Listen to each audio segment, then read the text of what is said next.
orange wedges in between matches, and I wouldn't go against any team with the team mom.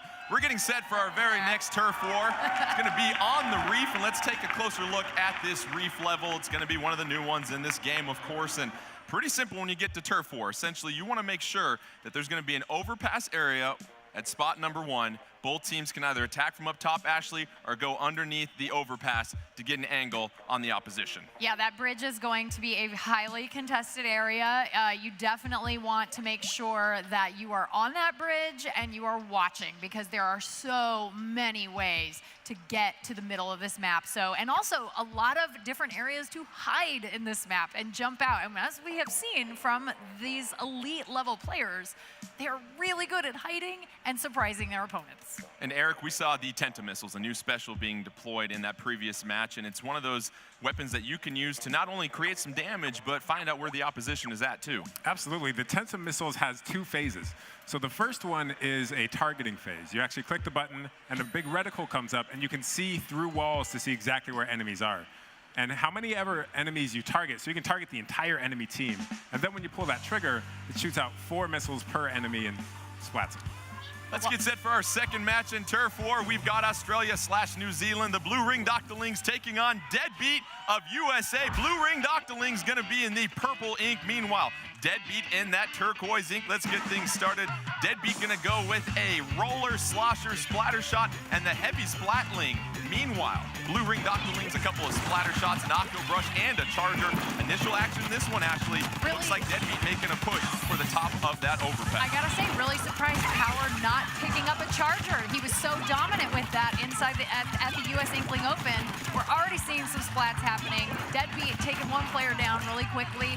But yes, it is a fight for that bridge. It is the place to be if you're on the reef. Maddie Kuma putting in some work, and the Blue Ring Doctorlings with a 4-3 advantage as they take advantage of that overpass. A lot of purple ink on the field at this point, but plenty of time.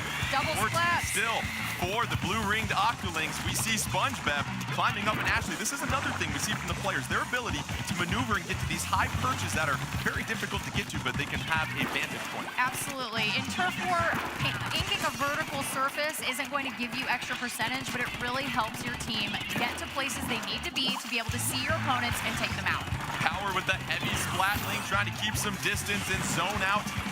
The Blue Ringed Octolings 4-1 advantage for Deadbeat, though. Here's their opportunity.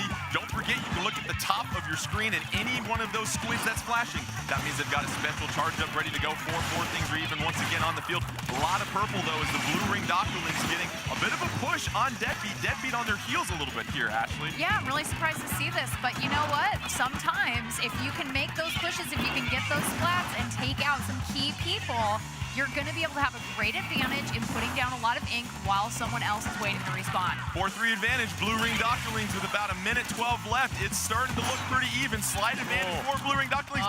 And Latius with an unbelievable splat on Wit. So impressive. Just the dexterity and aim of Latius right there, Ashley. Very, very good play. I mean, these Charger players, one of the things I love about Chargers in Splatoon 2 is you're actually able to drop down into the ink, save that charge up, pop out really quickly, and make that shot. I mean, we've seen some people jump out of the ink, go airborne, and make those perfect splats. You can't sleep on Deadbeat, though, as Hexen getting a major splat at the top of that overpass, and they're starting to get a bit of a push with a 4-2 advantage briefly over Blue Ring Doctorlings, but Blue Ring Doctorlings respond right here with another splat. Here comes a splashdown on Wit. A dunk in your face right there by SpongeBob. 30 seconds left. 2-2 on the field. Anybody's match at this point. We're starting to see a little bit more turquoise take over for Deadbeat, though. SpongeBob trying to distance himself real quickly, Ashley. What does SpongeBob need to do to help out Blue Ring Doctorlings at this moment? Definitely get out there, take a friend, take a teammate, be together, and you've got to win those one-on-ones. So here they are right here fighting against Tim. Deadbeat trying to close things out right here. We have another splat. It's 4-1. Blue Ring Doctorlings, they have time for one more final push. Did they get enough? Oh. That's close. This is going to be close. This is in Judd's pause right here. Let's see what happens. Our final score. I can't tell you from my vantage point. No. Let's see here. Quiet. And the victory for the Blue Ringed Octolings, 44.7. They get the initial victory over Deadbeat. And Ashley, It was the final 6 seconds that we saw of Fine. Blue Ring Doctorlings Really taking was. that 4-1 advantage to overcome Deadbeat in that critical part. If you take out somebody on the opposite team in the last 20 seconds of the game, if you take out 2, that is enough to swing a match. And I can speak for myself and all the hours I've played Splatoon. I'm sure a lot of you guys out there feel the same way. You've been in a match, you feel really good, and then all of a sudden 2 people on your team go down, and then it's over. All of a sudden, everything changes. Yeah, everything changes. And if you think about it, let's say you ink 5% of the map, but if you're also covering the enemy's 5%, that's essentially a 10% difference. So it can really swing a big amount in that last 30 seconds. Yeah.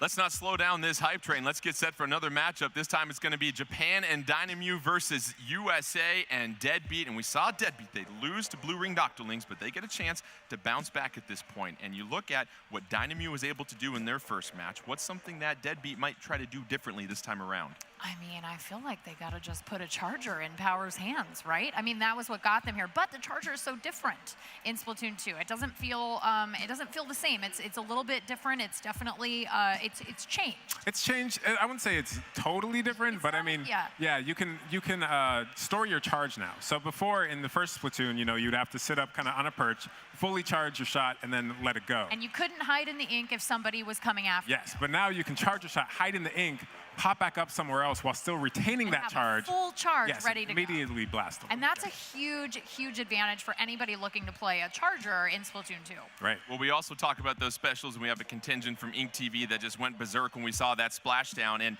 that special right there, when you look at it, Eric, it's one of those specials that if you can time it perfectly, it can create a huge swing of momentum in the match, and it also just looks so freaking awesome. It looks awesome. It really does. Because when you activate it, people scatter because they're scared. They're like, okay, this explosion's about to happen. I'm getting out of here.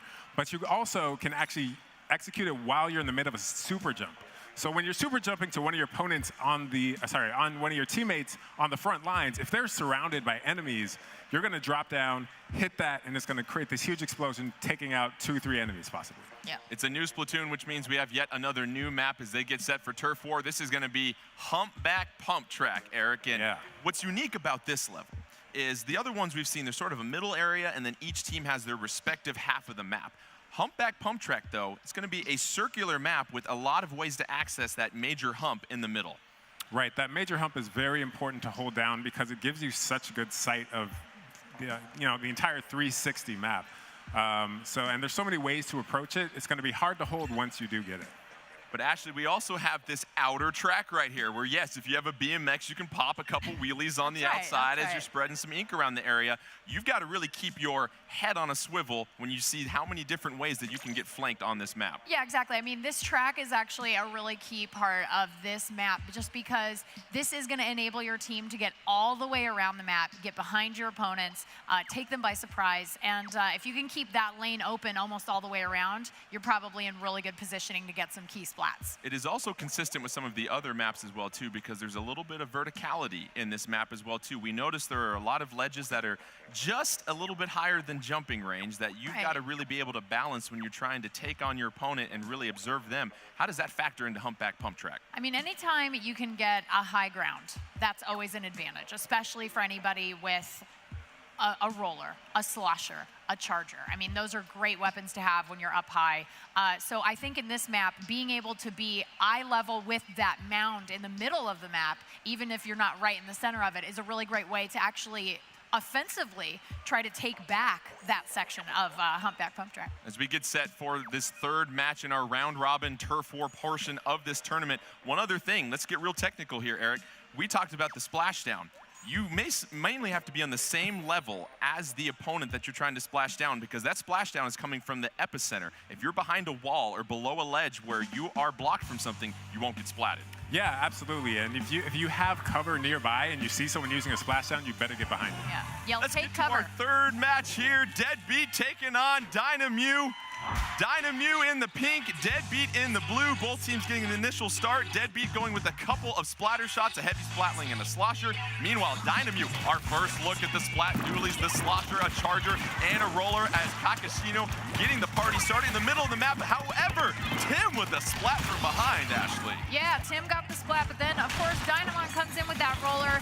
Hexen and Dynamon having a 1v1 right here in the middle of the map. This is really exciting. I always love seeing great players go one-on-one. But now, Dynamon has Kakashino, and it looks like Hexen is going down. You see Dynamon's point of view, but also the rest of Dynamew doing a fine job of just inking their half of the map right now, being very diligent. We see a Stingray being deployed.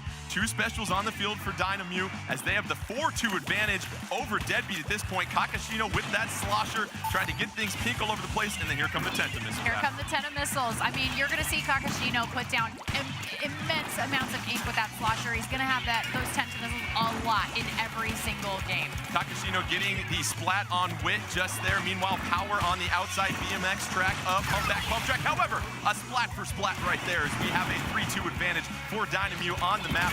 140 left in this one. It's still pretty even. However, Dynamew controlling most of the middle hump here, Ash. Yeah, Dynamew kind of doing a really good job here, but Hexen, you can see, kind of taking that lower map for US for Deadbeat, and now Kakashino bringing on that slosher, and it's a splat for splat, just the same. Wit unleashing some Tenta missiles right there, going to try to advance with that slosher, just being slow and careful and making sure, just covering the area with ink, and you always want to make sure that you've got a place to move and a place to get out to before you advance further. That's a really good point. I mean, one of the best things you can do for your teammates is, and yourself, give yourself an exit lane, because a lot of these players, I mean, if you're getting splatted, you're out of the game for a second, and what you've got to do is you've got to get away, take a minute, and get a teammate back to you. And so if you're by yourself, a good idea is to find those exit lanes. 4-2 advantage, Dynamew. They've got 3 specials. They just unleashed the Tenta missiles right there. And Ashley, this is a chance for Dynamew to make a decisive push in this match. It looks like they are making a decisive push. There's some really good one-on-ones happening right now. I mean, it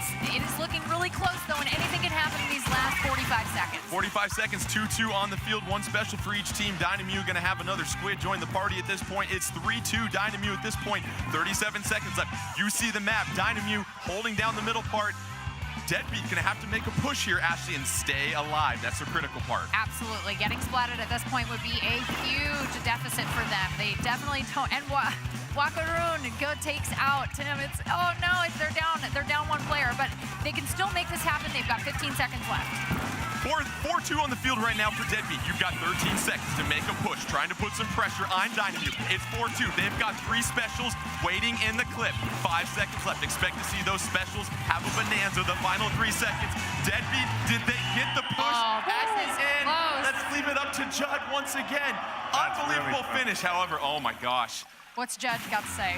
It's gonna be Dynamew, the 51.9 to 42.9 victory, and once again, a match that comes down to the final drop of ink for Deadbeat. However, they don't end up on the victorious side once again, and you look at Dynamew really dominating this match for the majority of the time. It was just too little ink, too late for Deadbeat. Yeah, I'm actually, if you looked at the card, Dynamon, no specials unleashed, but also 5 splats and assists.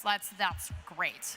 Let's take a look at the current standings. Don't forget, after this round robin part of Turf War, we will see the teams 1 through 4. 1 will take on 4 in the first elimination round, 2 versus 3. So that was a heated battle between Deadbeat and Dynamew. We might see them in the next round. 2-0 Dynamew in the lead. Meanwhile, Blue Ring Doctorlings 1-0. Rising Moon, they've dropped a game. Meanwhile, Deadbeat in a little bit of a hole. They're going to have to ink their way out of that as we get set for a couple more rounds of Turf War. And really just Dynamew working really well as a team, and it seemed like they never just felt too much pressure from Deadbeat that entire match, Ashley. Yeah, they're a well-oiled machine. They've been playing together for a long time. One of the things I thought was really interesting about Deadbeat is they have never met IRL until now. So they have never actually met in person until this tournament, which is really cool, but also it's one of those things where you kind of want to have that synergy of like playing together in the same place and being able to kind of put things together and do the thing. And so maybe that's a little bit of a hurdle. Well, we've talked about communication, and Eric, what are some of the things that these players are going to communicate to each other throughout the match as far as helping them really be on the same page?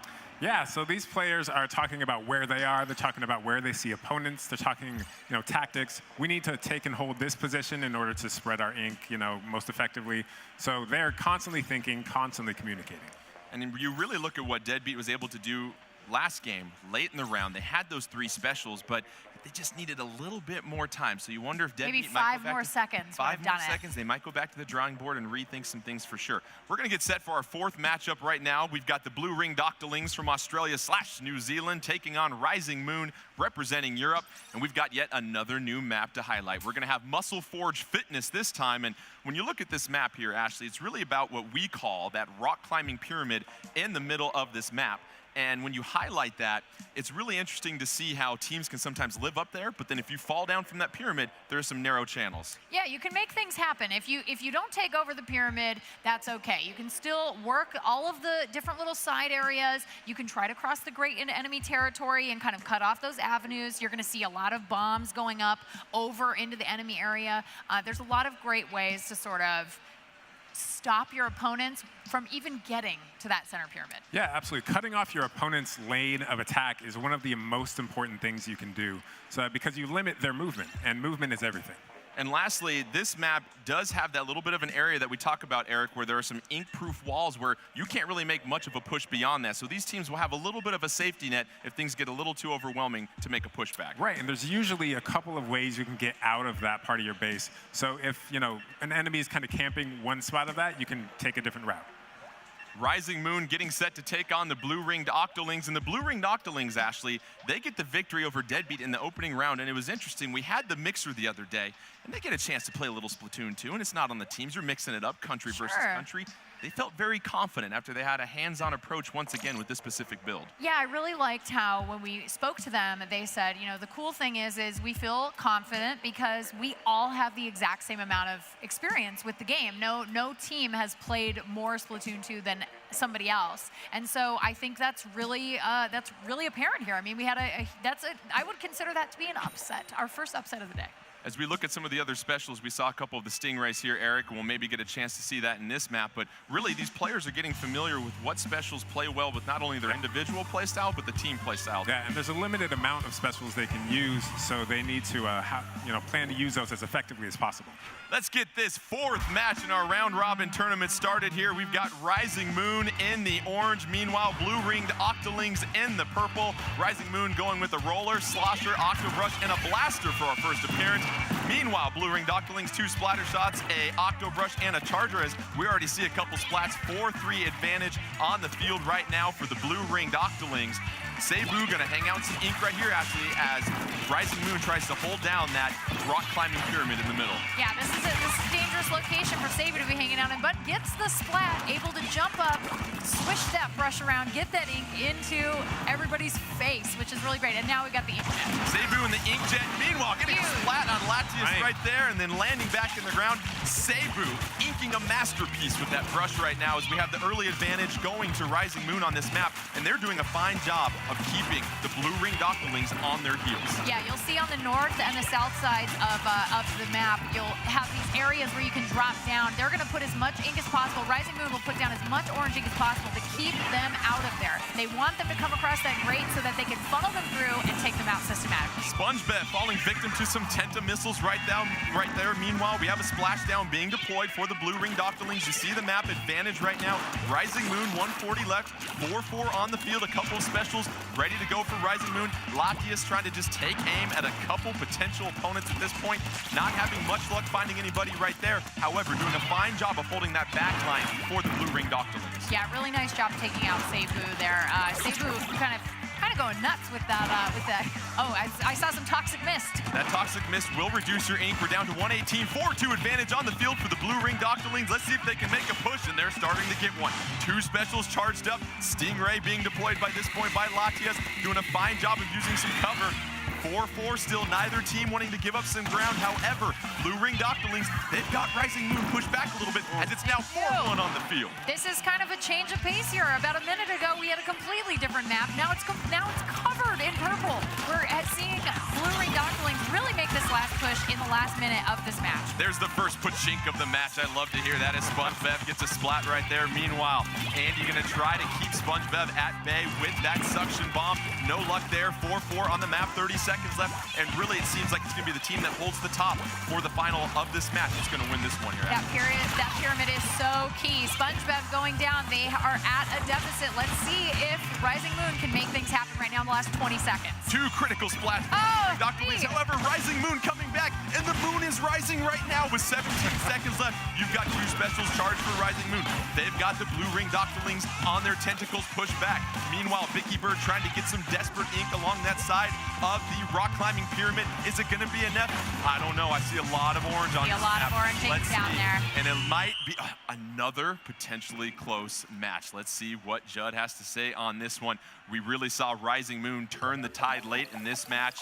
And our final result, that victory is going to go to Rising Moon, 46.7 to 43.8%. And really, we talk about how important it is actually to stay alive. And it was Rising Moon writing that critical 4-2 advantage late in the match to make the push of momentum right there. Yeah, that last 30 seconds is absolutely key. If you are able to convert and get those splats, keep yourself from being splatted, get out of the heat when you're in the kitchen and be like, hey, I gotta wait a second before I do this last push because I'm alone and I don't want to get surrounded or splatted. You wait for your teammate to jump and then you go. Eric, we've got a couple of replays we'll take a quick look at here. That was a very intense match, real back and forth. That's what you expect when you get teams of this caliber. Here's Cebu hiding down on that lower level, able to pop up out of the ink and use that Octo Brush to get the splat. And then once again, you see SpongeBev down below. Cebu gonna use that inkjet. And what's the best part about that inkjet in order to get some splats there, Eric? So that inkjet allows you to get to places you actually wouldn't be able to. So kind of over walls that you can't climb because they're ink proof. You saw there with Cebu, actually Cebu went around and splatted because able to flank using that inkjet. The danger with the inkjet is that once the time is up, you actually go back to the spot you initially popped it from. And everyone knows that because there's a little beacon there. So if you don't use that in a safe spot, people are going to camp that because they know you're coming right back. We see that inkjet. It harkens back to fine memories from Super Mario Sunshine. You see the ink that's propelling you in the air. That ink that is lifting you up in the air, does that have an impact on anything on the ground? It does. You can actually splat people using that. So if you fly over someone with all the kind of ink exhaust coming out, you can splat them with that. It's also inking your turf. So, you know, people can follow you using the trail you leave behind. It's a really great way to escape. If you're in a little bit of trouble and there is nothing but enemy ink on the ground, that's a great way to get up and get out. It's true, but you're also kind of exposed because you're up in the air. If there are chargers around, you're kind of sitting a duck. squid in a barrel. Yeah. Squid in a barrel. I love it right there. Well, we're going to get set for our 5th matchup in this round robin portion of the turf war. We've got the blue ring Doctorlings taking on Dynamew. This time it's going to be Moray Towers. We all know and love Moray Towers from the original Splatoon. However, it's a little new and improved. It's the map you love to throw your controller at. Absolutely. So spot number 1, you've got that sort of lower level quad right there where a lot of the action can funnel to. However, there are rails, Ashley. And Ashley, as I draw these rails, why don't you tell the folks what players can do to use with these rails to access some more mobility? I'm very excited about ink rails in Moray Towers specifically. So these players are going to be able to ink a rail. It will turn their team's color, and then they can ride in that rail to places they wouldn't otherwise. Take them much longer to get Right. Yeah. And especially because it's essentially an inked turf. Because if you haven't inked the turf, you're going to have to then ink it and then go. But if you pop the ink rail, you can just get on and ride it immediately. Other subtle changes we noticed, when you're in that quad area, Eric, there's a little bit of a half pipe that leads to this long vertical wall. We've been known in Splatoon to see a lot of chargers sit on top of that wall. That wall has been shortened this time around, making it easier to get up to any chargers that might be perching there. Yeah, before, you know, if you held that position, you had great oversight of the entire bottom level there. But with that being able to be more, taken. It took a while to swim up that wall. It took a while to swim up that wall and take out. So now they'll be able to rush that nest and take out anybody with a charger who's trying to get things set up. 2-0 Dynamew taking on the blue-ringed Octolings. Moray Towers harkens back to the original Splatoon. Let's start with Dynamo in the green, taking on the blue-ringed Octolings in the pink. Dynamo gonna go with a Splatter Shot Crow. Meanwhile, a Slosher, a Dynamo Roller, as well as a Charger. Meanwhile, you see the blue-ringed Octolings going with that Octo Brush, Splatter Shot, Charger, and Heavy Splatling. You notice Autobaru from Dynamo hanging back, painting all of the turnbacks, all the switchbacks. There you go, Vicky Bird with a huge Octo Brush splat. Then gets splatted by Dynamo. Vicky Bird getting splatted right there. And Dynamo, we should mention this edition of Splatoon, when you're flicking the ink with that roller, it now goes in a different direction, actually. Yeah, this is, that vertical splash is a little terrifying. And also really easy to reach someone with a charger. Kakashino getting the Slosher splat on SpongeBev right there. Kakashino, though, getting splatted, however, by the splatter scope. Latias, very nice aim right there. Latias trying to take aim on some more Dynamo players. Meanwhile, nobody else has really claimed that middle area. Both teams have done a fine job of diligently inking the ramps on their half of the map, though. You gotta account for all those small areas, Ashley. Yeah, Blue Ring Octolings really looks like they're taking advantage of Dynamo, hanging back a little bit, maybe getting ready for a collective charge. Latias just going nuts with that splatter scope, absolutely taking advantage of that charge being able to be used as you pop out of the game. What's impressive is Dynamo really has the majority, half of their map covered in nothing but green ink. Meanwhile, they get a couple of splats, 3-2 advantage on the field. Minute left in this one. A special ready to go. There goes the Stingray. Dual Stingrays! Dueling it out across Moray Towers right there. Meanwhile, Kakashino starting to advance into the blue-ringed Octolings territory. Gonna get the splat, moving up now to Latias, trying to get, and gets the splat on Latias. And this is trouble for the blue-ringed Octolings because Kakashino gonna unleash those tentacle missiles. That's right, tentacle missiles incoming, and also we're down to the last minute, so now is the time to not get splatted. Impressive splat here by SpongeBev with the splatter shot. Meanwhile, Rakaruno trying to move with that charger, trying to find a couple of blue-ringed Octolings to get a splat on. Got Vicky Bird in his sights, however, can't connect.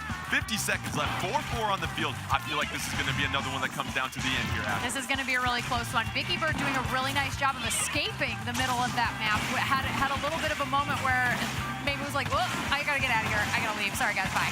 Vicky Bird in the ink jet, getting some ink covered in the middle of the map. Gonna respond back to her spot, avoids, not too late. Splatted. As Dynamo starting to make a push into blue-ringed Octoling territory. Just 23 seconds left, 4-2 advantage on the map for Dynamo. They've got a special ready to go, and here comes that push. 15 seconds left. Can the blue-ringed Octolings get to the middle of the map and make something happen? Oh, it's gonna be close. It's gonna be close. Dynamo, Atubaro holding things down from up top. And this is going to be a late little push from the blue-ringed Octolings. However, critical splat by Vicky Bird. That was a Vicky huge Bird splat. with the splat and 2 seconds left. You had enough time to get just a little bit more ink down. That could be 1% that wins it. However, it could be Dynamo, 48% to 41. You saw Dynamo getting a little bit of that ink, that green ink, into the blue-ringed Octolings half of the map, and that was the difference in this one, Ashley. Kakashino snuck back there and was able to get that slosher on the ground, and that thing puts down a lot of ink, and so you can do a lot of damage in a really short amount of time. It does. It's such an offensive weapon, and you saw actually Kakashino had 10 splats and assists there. Really, yeah. Performance. That's a huge performance. Here's this critical splat. Vicky Bird gets the splat. You know, of course, it's going to create some purple ink in the place of who you just splatted. But with 1 second left, could have used about 4 or 5 more to get up seconds into would have been the territory for Dynamo. And so Dynamo 3-0, and they just roll through this opening round of turf war here. Absolutely dominating. I mean, but you know, they're communicating. Obviously, you're seeing them, have strategies. Say, hey, in Moray Towers, let's hold back on turf war. Let's make sure every inch of all of our switchbacks are covered in our team ink. And we don't really see 100% of that on blue-ringed Octolings. You see Dynamo standing at the top of the standings, 3-0, flawless through our round-robin portion. Meanwhile, this is an interesting matchup here between Deadbeat and Rising Moon. If Deadbeat can get the victory, they're going to tie up with Rising Moon and blue-ringed Octolings. And we do have a tiebreaker in place. We're keeping track of the percentage of turf that was inked. We'll obviously seed the teams based upon who inked the highest percentage of turf in all 3 of those matches. We'll keep you posted on that if Deadbeat can get the victory over Rising Moon. And so, Eric, we've seen Deadbeat struggle a little bit in their first 2 matches to really claim a victory here. what's something they might want to think about? Because we haven't seen Power with that charger yet, relying on that heavy Splatling. Yeah, Power has a switch to the Splatling, trying to hold that back line and ink as much as possible. But Power, such an effective charger player. We might see him switch to the charger. Who knows? Well, it's also interesting depending on the map as well, too. These players are just now getting familiarized with these maps, so there are some things that you're going to work on with your communication. However, it's really just, we've seen Deadbeat try to turn the tide late in the match, but just like we saw with Blue Ring Doctorlings, too little, too late. You think about maybe having a more conscious effort to make that push earlier on. Yeah, and I think they really have to capitalize on those one-on-ones. I mean, that's such a key part of being able to win at the end of that last 30 seconds. If you've got to win those one-on-ones. You've got to take out your opponent and get them out of the match. And Eric, as we get set for our final match of round robin Turf War play, Turf War really helps teach the fundamentals of how you can build upon being successful in Splatoon. As we mentioned before, Ashley, you and I, we hang out in A-B+ land. You're going to be a little bit higher than that, I think, actually. But just slightly, I promise. When you really want to make that turn to become a better player, and the conversation we had with these players, it's understanding how you can have territory control and how you don't just unconsciously go into a particular area. You want to make sure that you are inking area, not only to give yourself space to move, but you decrease the amount of mobility for the opposing team. Right, and Turf War is just one of the modes in the game. It is kind of, as you said, build those fundamentals, but you can use those philosophies you develop playing Turf War in all of the different modes. And also, we do see Deadbeat 0-2 right now, but some teams are better at different modes. So we'll see maybe once we get past the round robin stage, which is just seeding us for that elimination round, we might see Deadbeat actually just destroy the competition. You never know. Let's get to our next map, a new one, Inkblot Art Academy. I love this map. We got a chance to check it out today for the first time, and as we look at this map, let's point out a couple key points with our numbers here. You've got that middle area, you've got some cover right here, Ashley, but also there's a very interesting piece of art on each side of the map. Let's top that, 2 and 3.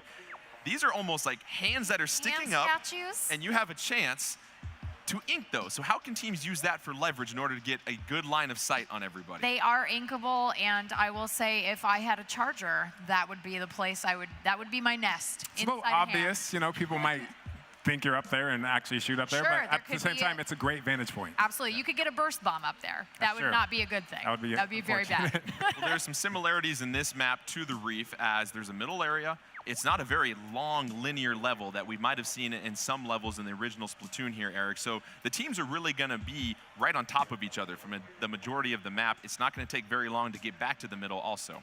Yeah, absolutely. I mean, we'll see who is able to hold that, and if you're able to stay alive, super jump right to the front lines, you can push beyond that. Yeah.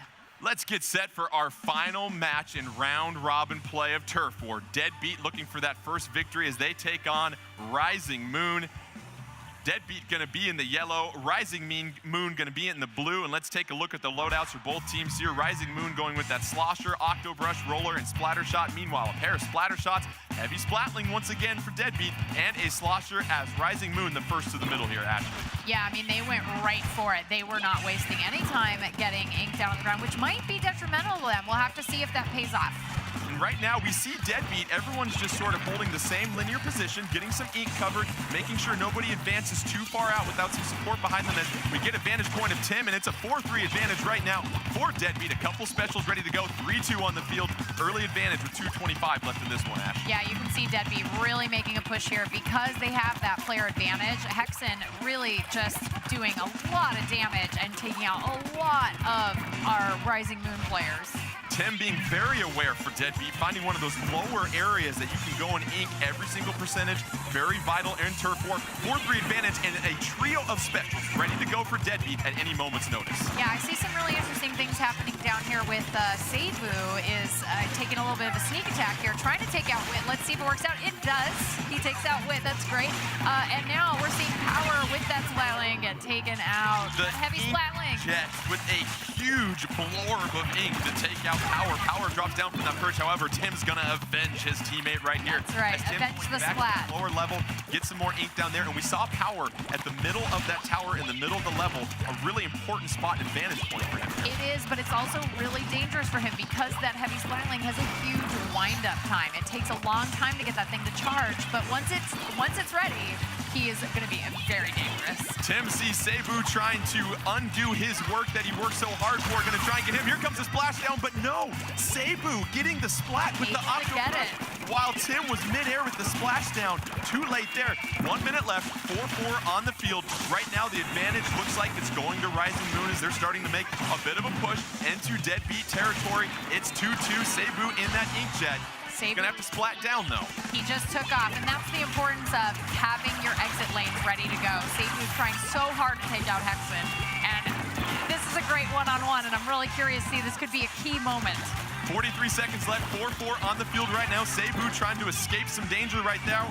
Wit gonna try and flank him with the slosher. Tim unable, gets the splat on Cebu. It's now 4-2 for Deadbeat. Here's where they've got to make that push we've talked about, Ashley. This is a huge advantage for Deadbeat. They're going to push forward. They've got 2 specials ready to go. Tim is already pushing into enemy territory. Keep an eye on Andy at the bottom part of the map right here, trying to cover some important territory, trying to get the slosh. He's going to go one-on-one with Wit. Wit using some coverage. Andy with a critical splat against Wit, and that's going to allow Andy to move out and cover some precious yellow territory. It's now 2-1, 3-1 on the field for Deadbeat. They've got 5 seconds left for a push. This might be enough. Tim a lot of yellow flashing down into action, and let's see what the result here is. Did Deadbeat get enough done late in this match? It looks like they might have. What does Judd have to say? And yes, that's going to be a 50.5 victory over 32.8 for Deadbeat. That means our producers in the back are going to have to do some number crunching to figure out what's going to happen with this tie. But what we saw from Rising Moon, they did a great job of making sure whenever Deadbeat covered one of those lower areas, they rushed right in there to make sure that they covered it up, and it forced Deadbeat to really get away from what they were trying to do to go take care of the damage that Rising Moon was doing. Yeah, absolutely. And then we also saw them really make an effort to keep the north and south parts of the map in the center covered in yellow. So that way, if they were in trouble, if they have a teammate jumping in, they're able to have those exit lanes. They can come back and have that advantage of, oh, well, you have an inked here. Sorry, Rising Moon. And Eric, how important is map recognition when you get to Turf War? Because a lot of times, so much of the action is sometimes concentrated in the middle of the maps. We saw those lower areas that you can't ignore, especially late in the match. Yeah, absolutely. I mean, certain players tend to gravitate to certain parts of the map. I mean, you have your little hiding spots that you love to go to. If you have a new map like Inkblot, you haven't established those yet. So you really need to figure those out before you can use the map to its most effective. So we talked about our producers doing some number crunching in the back, and as we said, it was the highest average percentage of ink covered throughout the 3 matches. In first place, obviously, we've got Dynamute. They're 3-0. Australia, USA, and Europe, all tied. How about these numbers here? Australia, New Zealand, 43.4%.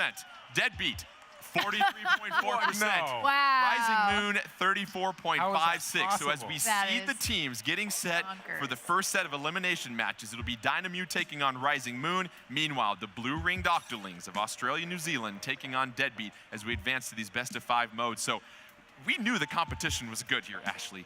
This is fierce competition. It is literally dead even. This is amazing, and honestly, really impressive by all of the teams to come out and have this really even match. There's nobody who's just getting swept. And we see that these teams, as we mentioned, trying to adjust to different types of strategies here, Eric.